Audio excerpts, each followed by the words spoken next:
చుట్టూ వడ్డాణంలా చుట్టుకునే గోదావరి నది ప్రవాహం. ఆ పావన గోదావరి నడుమ ఒక గుట్టపై వేయించేసిన వీరభద్రస్వామి ఆలయం ఎంతో ప్రాచీన పురాతన ఆలయంగా ప్రసిద్ధిగాంచింది. తెలంగాణ రాష్ట్రంలోనే ఎక్కడా లేని విధంగా గోదావరి నది మధ్యలో ఉన్న ఏకైక ద్వీపకల్ప ఆలయంగా ప్రసిద్ధికెక్కింది. అదే భద్రాద్రి కొత్తగూడెం జిల్లా బూర్గంపాడు మండలం మోతె గ్రామానికి కొద్ది దూరంలో గోదావరి నది మధ్యలో ఈ ఆలయం వేంచేసి ఉంది. గోదావరి నది సమీపం నుండి సుమారు 2 కిలోమీటర్ల దూరంలో గుట్టపై ఈ ఆలయానికి చేరుకోవాలంటే కేవలం నాటుపడవల్లో మాత్రమే వెళ్ళాలి. అక్కడ ద్వీపంలో వెలిసిన మోతెగడ్డ వీరభద్రుడిని ఆ ప్రాంత గిరిజనులు అత్యంత ప్రీతిపాత్రంగా కొలుస్తూ ఉంటారు. ప్రత్యేకంగా ఈ ఆలయంలో శివరాత్రి పర్వదినాన జరిగే కళ్యాణ మహోత్సవం తిలకించేందుకు 2 తెలుగు రాష్ట్రాల ప్రజలతో పాటుగా ఛత్తీస్గఢ్, ఒడిశా రాష్ట్రాల నుండి అత్యధికంగా గిరిజనులు కళ్యాణానికి తరలివస్తూ ఉంటారు.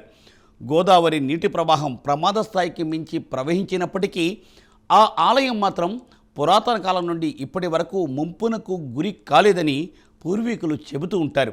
ఇది ఆ ఆలయ ప్రాశస్యం. ఇక్కడ కొలువుదీరిన వీరభద్రస్వామి కళ్యాణం గిరిజన సాంప్రదాయ పద్ధతుల్లో ఈ రోజుకు పూజలను కొనసాగిస్తూ ఉన్నారు. గోదావరి మధ్యలో ఉన్న ఈ గుట్టకు మోతెగడ్డగా పేరుగాంచడంతో మోతెగడ్డ వీరభద్రస్వామిగా ఈ స్వామి భక్తులను పూజలను అందుకుంటూ ఉంటారు.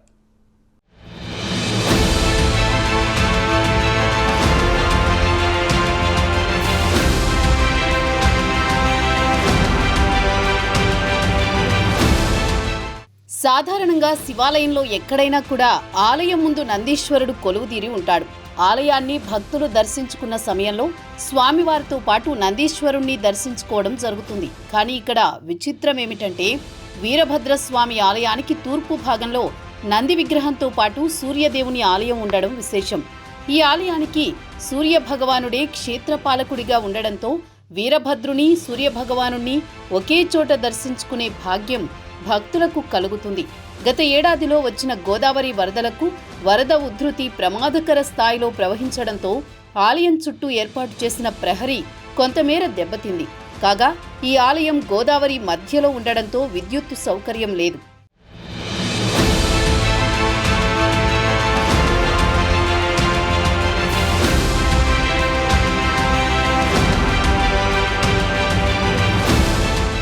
మోతెగడ్డ వీరభద్రుని ఆలయానికి చేరుకోవాలంటే నాటు పడవల ద్వారానే భక్తులు వెళ్ళాలి.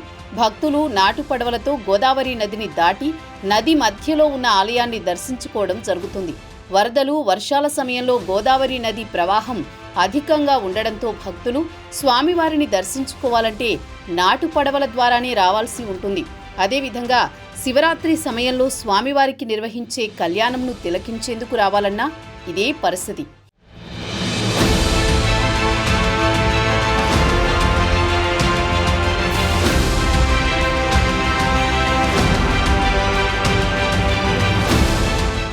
అనంతరం ఈ ఆలయంలో స్వామివారిని దర్శించేందుకు భక్తులకు అనువైన పరిస్థితులను కల్పించడంలో పాలకుల వైఫల్యం చెందారనే విమర్శలున్నాయి.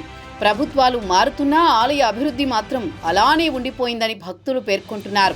అభివృద్ధి చేస్తే పర్యాటకంగా మరింత ప్రసిద్ధి చెంది 2 తెలుగు రాష్ట్రాల్లో ఎంతో ప్రాచుర్యం పొంది గోదావరి నది మధ్యన ఉన్న మోతెగడ్డ వీరభద్రస్వామి వారి ఆలయంను తెలంగాణ రాష్ట్ర ప్రభుత్వం నిధులు కేటాయించి అభివృద్ధి చేస్తే పర్యాటకంగా మరింత ప్రసిద్ధి చెందే అవకాశాలు పుష్కలంగా ఉన్నాయి. ఆలయాన్ని చేరుకునేందుకు రోప్ ఏర్పాటు, దేవాలయంలో సోలార్ విద్యుత్ సౌకర్యం, భక్తుల రాకపోకలకు అనుగుణంగా గోదావరి చెంత మరబోట్లను ఏర్పాటు చేస్తే ఎంతో ప్రాచుర్యం కలిగిన ఈ దేవాలయం భక్తులతో పాటు పర్యాటకులను ఆకట్టుకుంటుంది. ఇప్పటికే రాష్ట్ర ప్రభుత్వం ఆలయాల అభివృద్ధికి విశేష ప్రాధాన్యమిస్తున్న నేపథ్యంలో తెలంగాణ రాష్ట్రంలోని ఎంతో ప్రాచుర్యం కలిగిన మోతెగడ్డ వీరభద్రస్వామి ఆలయ అభివృద్ధికి తగిన విధంగా నిధులు కేటాయించాలని స్థానికులు కోరుతున్నారు.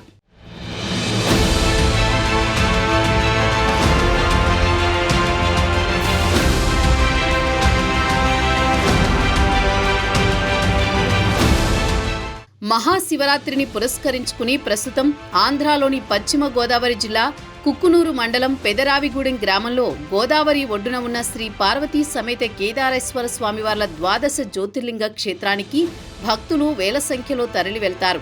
భద్రాద్రి కొత్తగూడెం జిల్లాలోని బూర్గంపాడు, పాల్వంచ, భద్రాచలం, అశ్వాపురం, కొత్తగూడెం, ములకలపల్లి, మణుగూరు మండలాల పరిధిలోని పలు గ్రామాలకు చెందిన భక్తులు ట్రాక్టర్లు, ఆటోలు, కార్లు, ద్విచక్ర వాహనాలపై వెళ్లి స్వామివారిని దర్శించుకుంటారు.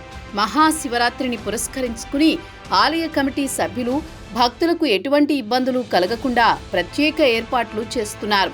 ఈ ఆలయం రాష్ట్ర విభజనకు ముందు తెలంగాణలో ఉంది. బూర్గంపాడు మండలం మోతి గ్రామానికి సమీపంలోని మోతిగడ్డ వీరభద్రస్వామి ఆలయాన్ని అభివృద్ధి చేసి ఆలయంలో సోలార్ పవర్ ద్వారా విద్యుదీకరణ చేస్తే భక్తుల తాకిడి గణనీయంగా పెరిగే అవకాశం ఉందని ఆ ప్రాంతంలోని ప్రజలు అభిప్రాయపడుతున్నారు.